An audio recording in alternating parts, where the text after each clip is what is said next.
Hi, I'm Bella. And I'm Mariah. And this is Millennium Student News.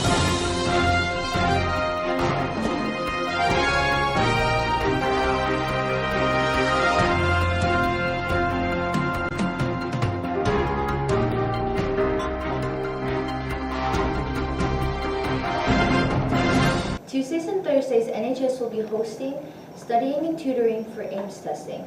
This week is also National FFA Week, which means it's time to get your country spirit on. Since there's no school Monday, Tuesday is Western Day, Wednesday is Blue and Gold Day, Thursday is Camo Day, so dress in your best Duck Dynasty outfit, and Friday is Barnyard Day. Just a reminder, Tigers, that spring testing is quickly approaching. Starting Monday, February 24th, all sophomores will be taking the writing AIMS, as well as juniors and seniors who need to retake the test. Testing for the writing AIMS will be from 7:20 a.m. to 11:15 a.m. First hour will be from 11:25 a.m. to 12:05 p.m. A lunch will also be from 11:25 a.m. to 12:05 p.m. B lunch will be from 12 to 12:30. C lunch will be from 12:35 to 1:05, and second period will be from 1:10 to 2:05 p.m. Your lunch hour will be determined by what class you have first hour. Also, on Tuesday, February 25th, all sophomores will be taking the reading AIMS, as well as juniors and seniors who need to retake their test as well. Testing for the reading AIMS times will be 7:20 to 11:15. Third hour will be from A lunch, will also be from 11:25 to 1:05. B lunch will be from 12 to 12:30, and C lunch will be from 12:35 to 1:05. And fourth period will be from 1:10 to 2:05 p.m. For the day of writing AIMS, your lunch hour will be determined by what class you have third hour. Just a few reminders. Juniors and seniors who want to retake either portions of the AIMS test must register in guidance with Mrs. Grumbling prior to testing. Also, students who do not need to take the test will begin school at 11:25, and transportation is available for all students. And here's Tamara with some AIMS tips. Hi, I'm Tamara, and I'm here to give you some AIMS tips. Teachers often tell you to just study, study, study, but AIMS really shouldn't be that stressful, and there's just a few tips that can help you out, all right? For reading, it's important to read the whole passage because there's always hidden meanings in there, hidden stories in there. You just want to make sure you understand the whole story before you move on.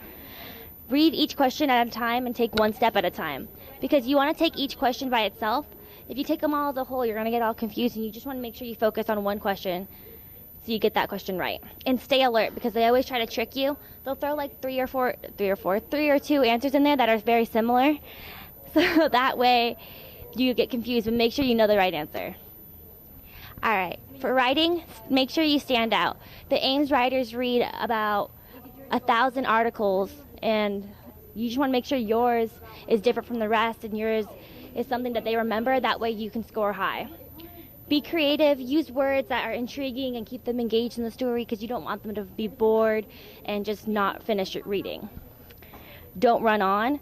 Because when you have run-on sentences, it looks really unprofessional and it just looks like you don't know what you're doing. And then just remember the 6 traits because that's what you are graded on over in the end. Lastly, these are just the basic tips that you need to know. Make sure you have a good breakfast to start your day out. Have a good night's sleep so you're not tired during your test. And always just relax because it's not that big of a deal. And just do what you do best and just ace it. All right, back in the studio. As many students know, the Winter Olympics are being held in Sochi, Russia. And now to Aaron with your Olympic update. Thanks, Mariah. I'm Aaron here with your Olympic update. With the Olympics going on, there's been a lot of talk about the medal race. Norway is currently in the lead with 13. Netherlands and the United States aren't far behind with 12 each. A sweep in the men's slopestyle skiing event propelled the U.S. into second place. And in local news, the girls' varsity basketball season finally came to an end last Tuesday night as they dropped a close game to Mesquite, 58-52. With winter sports over, it's time for spring sports, and the first baseball game is right around the corner, a home game against Westview on the 26th. Girls softball takes the field away at Kellis on the 27th. Back to you, Mariah. Speaking of winning, the Agua Fria High School District is hosting the second annual Prom Paparazzi Contest for a chance to win over $1,000 in prizes. Juniors and seniors are eligible to enter by submitting a short essay, at least 1 to 2 pages, on how you can get rid of bullying in your school and community to make it a more pleasant environment for students. Please have all entries to Mr. Harris in the front office by March 7th. Last week, Millennium Theater performed a female edition of the movie called The Odd Couple. And now here's to Tamara at the play. Hi, I'm Tamara, live at the opening night of The Odd Couple. The show ran from last week from February 12th to February 14th. The Odd Couple is about 2 roommates, one messy and unorganized, and one clean freak. The show had perfect timing, airing during Valentine's Day week, giving singles a place to go on that dreaded day. On Friday, February 14th, the show offered dinner theater brought to you by the Tigers Cafe in the Culinary Club, who gave them food. Let's go inside to see how the production went. Something must be done. You say either and I say either. You say either and I say neither. Either, neither, neither. Let's call the whole thing off. How do you think your overall performance tonight went?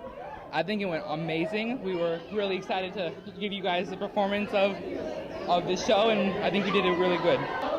How do you think the performance went? It was really funny. I liked it. Was there anything in particular that really stood out from you guys? Yeah, the 2 Spanish boys. They were really funny with the whole.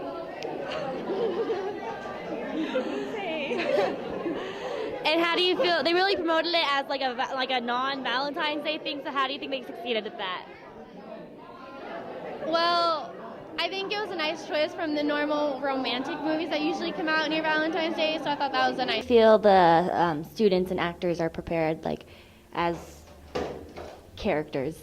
I think that they've done their very best. I demand a lot of my actors, and they put in a lot of hard work and dedication to the show. Okay, thank you. Overall, the play was a great success. The audience was laughing the entire night.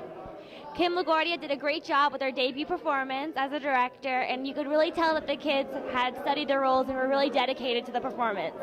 If students are interested in the plays at Millennium, the next play is going to be Beauty and the Beast, to be aired or played on April 15th and 16th. Back to you, Mariah. Thanks, Tamara. And now to your fun fact of the week. Unlike most cats, tigers are skilled swimmers and enjoy being in water. It's probably why we have such a good swim team. And that has been your Millennium broadcast for this week. Have a great week, Millennium.